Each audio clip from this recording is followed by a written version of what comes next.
Yeah, Coach, just any injury updates heading into Wednesday's practice?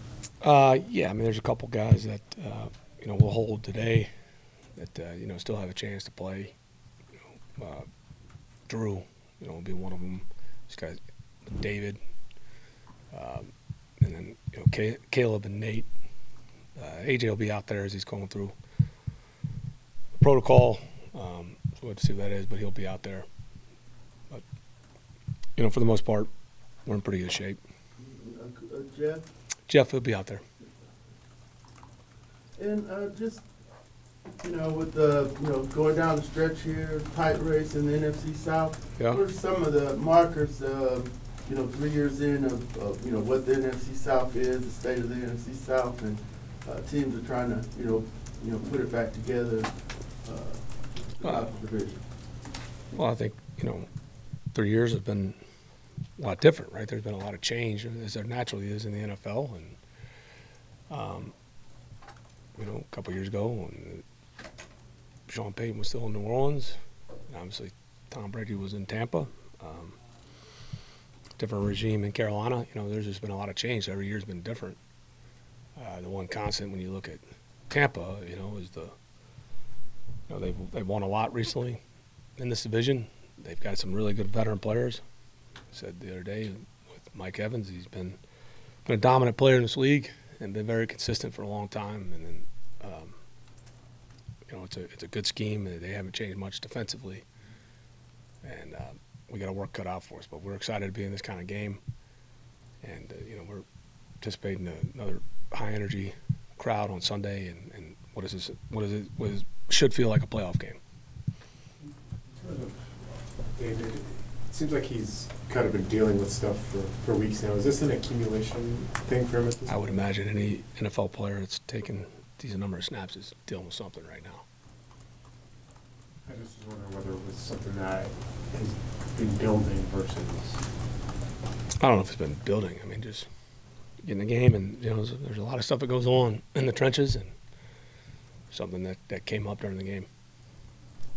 But I mean, he's that other thing. I mean, just I understand the question. It just a lot goes on. I mean, you've covered this a long time. I mean, everybody's dealing with something, and some things are more significant. And I know this: if he has the ability to play, he'll play. And sometimes there's guys you kind of have to hold back and practice, and David's one of those guys. Is Collins closer? Or is he going to give it another go this week? Yeah, he'll be out there today, and like I said, I thought he was close last week. You've been around for a while too. I mean, does sometimes it feel like every season ends up being battle of attrition more than anything else when you get to this time of year and being in these races? I think that's why depth's so important. Nobody, wants to see good players out. But yeah, I mean, I think that's such a long journey. Guys that get a chance to come back, or guys that are maybe out a week or two. But that's part of it, and that's why you got to build depth. That's why I think it's so important when you're a camper in season, using the practice squad right, making those small transactions that could pay off for you as the season goes on. You haven't won 3 games in a row since you've been here. So what is it going to take for you and your team to kind of break over that hump and finally string it together? I've never looked at it as like, I mean, those are like those stats you can chop up any which way. It's like Sunday daylight saving time, not daylight saving time. Second quarter, 6 minutes to go. What's your record on 3rd and 3? I mean, and I get the question, but all that matters is this week. We got to win this game. That's how I look at it. What's the next step for Dez that you want to see him progress? With all our players, we got to keep improving. That's what the best teams do. It's what good players do. You just continue to improve week in and week out. We talked about consistency. Mike asked me the other day. I mean, that's the name of the game. Every week there's going to be different obstacles. Some of it's the challenge of the scheme, or maybe some personnel matchups, or maybe there's weather or other things that go into it that you may have to adjust. But we're all looking for consistency and improving. I mean, that's what good teams do. You improve as the year goes on. Evans is such a game changer at receiver. How does it change with AJ's situation? And I mean, it was already going to be tough anyway. How do you guys approach trying to shut him down? Well, he's a great player. You got to continue to find ways to, I mean, from one game plan to the next. I mean, that's going to be a challenge anytime you're playing a great player. So I mean, we don't necessarily look at it like that. I mean, they're great matchups every week around the NFL. You're talking about the best of the best. Mike's certainly a guy that's been consistently a great player in this league. So we've got our plan. I'm sure they got one too. And it doesn't matter who's out there. We got to go out there and find a way to go win.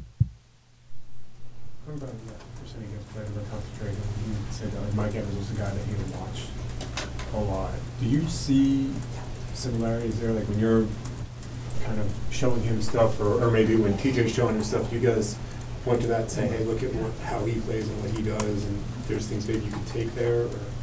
I think a lot of good players, I mean, there's certain things you can take from anybody when you study. They're relatively the same size, I guess.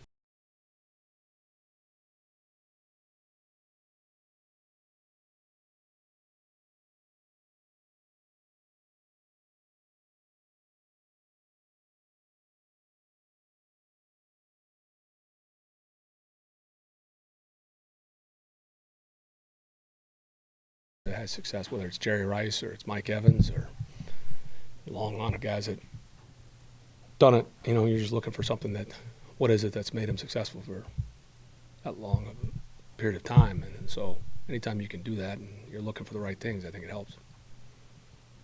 I know you guys were able to win before against Tampa without Bijan fully healthy, but now that I'm assuming he's healthy or this time around, just kind of what does he add to the team being able to now have him at his full strength compared to last time?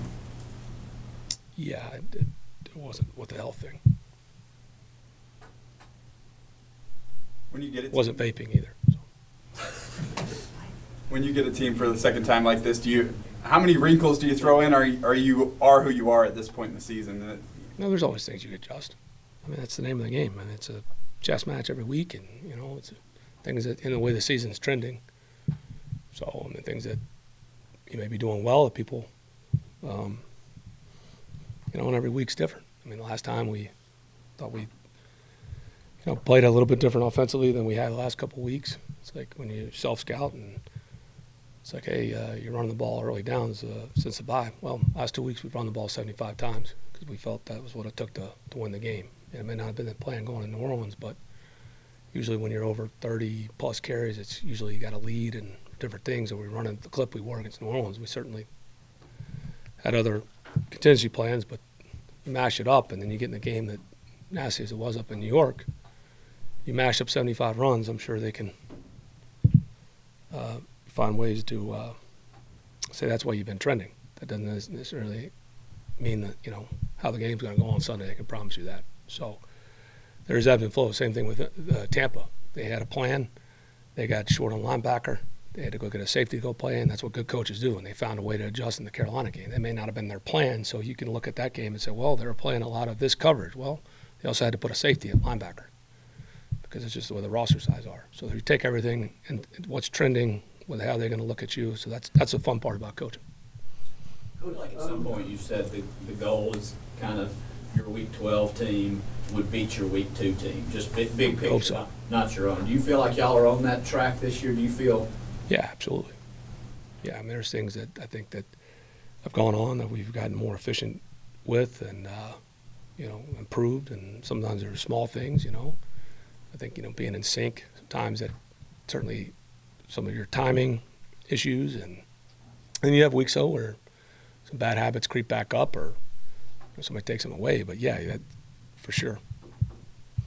Yeah, Coach, McCole Pruitt's touchdown last week, is he a guy that, y'all might be able to lean on here down the stretch? He had a big end last year and just kind of quiet vet that he does his job.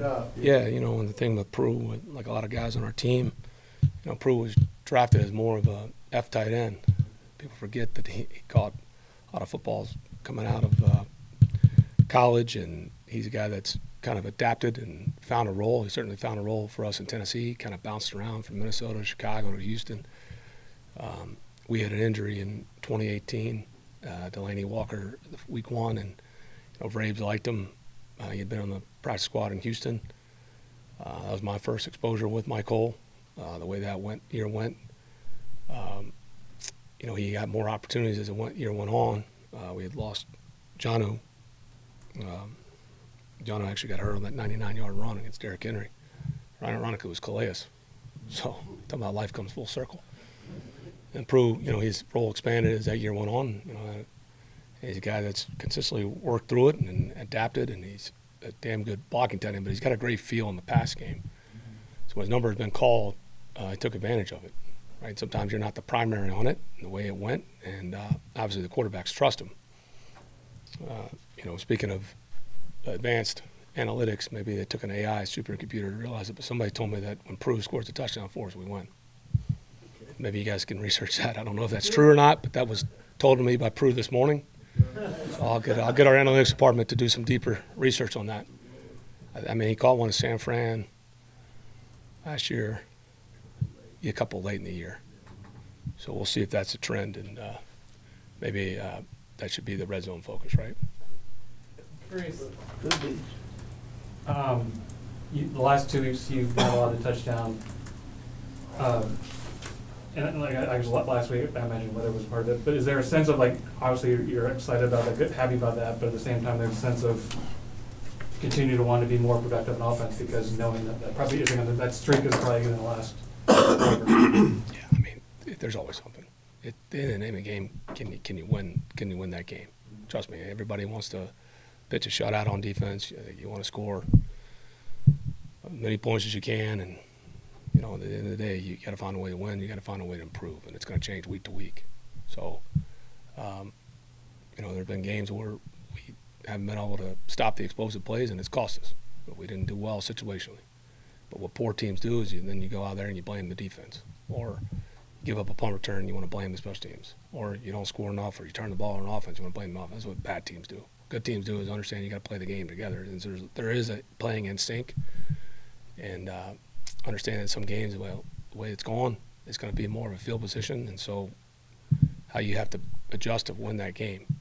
And it may not be flashy statistically, but our mindset is to improve, and we play as a team. So I think what bad teams do and bad staffs is they start looking, pump their chest up. It's like, all right, if you throw for 350 yards and you lose 42-21, is that a good day on offense throwing it? No, seriously. I mean, would you consider that a great day if we got 350 yards passing and 3 touchdown passes? No. I mean, that's the point. That's the point. Like, you'd love to win and have that too, but that's the challenge, is to make sure that you understand that we all can improve, and we all, if you have that mindset and you understand how to play as a team, you got a shot, hopefully, to play longer than the regular season.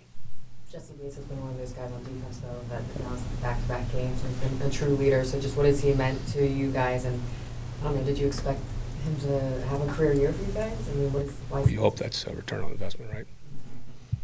But no, seriously, but it's all about fit and chemistry, right? He wasn't one of the flashy names in free agency, but we were very convicted about not only the player but the person and how he would fit in that room, and that's a lot because Steve Jackson had been with him in Cincinnati. So, and through the whole process, and if he was available, and target in our offseason plans, and he's exactly what you saw on tape and what Steve kind of said, and he's been that probably and more, and he embraced it. Some guys, they get satisfied that, all right, I got a deal, but Jesse's one of those guys which you appreciate. He's continues to work. It's real. Everything you hear about him is real. He's a great football player, and makes my job fun, coming in every day and talking football with Jesse. Yeah, Coach, you said nobody was out, but is Ryan Newsel ready to go if you have to? Can't get Oh, yeah. him all the way back. Yeah, we got to keep his ego in check. So when you talk to him today, that's been the one issue. We're trying to keep his ego in check. But no, in all seriousness, Newsel ready to roll. He was ready if he had to go in the game, and Drew finished it. So, but talking about building depth, Newsel will be ready to go if he needs to. I know after the game you talked about Arnold's nicknames for himself. Do you have a favorite, and how good has it been for him to have guys like Calais and Bud show him some tough love and kind of be those big brothers for him this year? AK's done a good job in his role. And, he continues to improve and on the rush, and he's been good on critical downs. And that, but it's his next step. It's a long journey, and you look at the sack numbers, but there's other things that you're pushing to improve, and it certainly helps when you have veterans. They're not just talk the talk, but they can go out there and actually show you when they're playing well. And I think when you watch, and last week I thought Lorenzo, same thing, was one of his better games too. And those guys, and you talk about playing the run and setting the edges, I think those guys did a really good job. And those are things, and then other little nuances. I mean, you learn from everybody, and very happy with AK's progress. Is it accurate to think that Ebiketie was drafted perhaps for a different defensive scheme, that he's having to adjust his game a little bit to play the way Ryan plays versus the way Dean plays? Not really. I mean, whether you're a Sam, you can call it a Sam, Jack linebacker, call that the Will on the ball, and call it a Leo. I mean, call it any name you want. I mean, at the end of the day, you got to play the same blocks in the run game. Whether the tight ends to you, they can YMO across, you got to play the open side on the tackle. So whatever the scheme is, you're going to have to play similar, in the run defense if you're an edge player, whether you're a stand-up or you're a three-point. There's guys, too, they play a lot of three-point. They may play it, they may stand up. I mean, you see that sometimes you play a team like New Orleans. You get a guy like Cam Jordan, a lot of three-point, and then all of a sudden, maybe on the plan he stands up. So sometimes on the early downs, the job description is the same. There's little things that you focus on, but I think there's a lot of that gets blown out of proportion. Because the job description is not that, it depends on if you want to play them behind the ball, Right. or you're going to use them and drop them a bunch. Well, now you're talking about playing in space, and that's a different story. But in terms of like setting the edge, rushing on a tackle or whatever, there's not a ton of difference. So he hasn't needed to make any dramatic body type changes. You haven't said we need.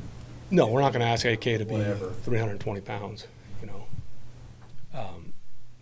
No, it's just improving as a player. I mean, it's just, as the job description changes and evolves, we just got a lot of depth on the edge, and there's some good vets out there, but he's gotten better every week. And like I said, he's doing a nice job. We all were constructing this roster for, I guess, maybe this year or maybe this year and next year. Was it a conscious effort to have maybe a lot of the skill position guys be drafted and focused defensively in free agency, or is that just coincidence? No, it's not coincidence.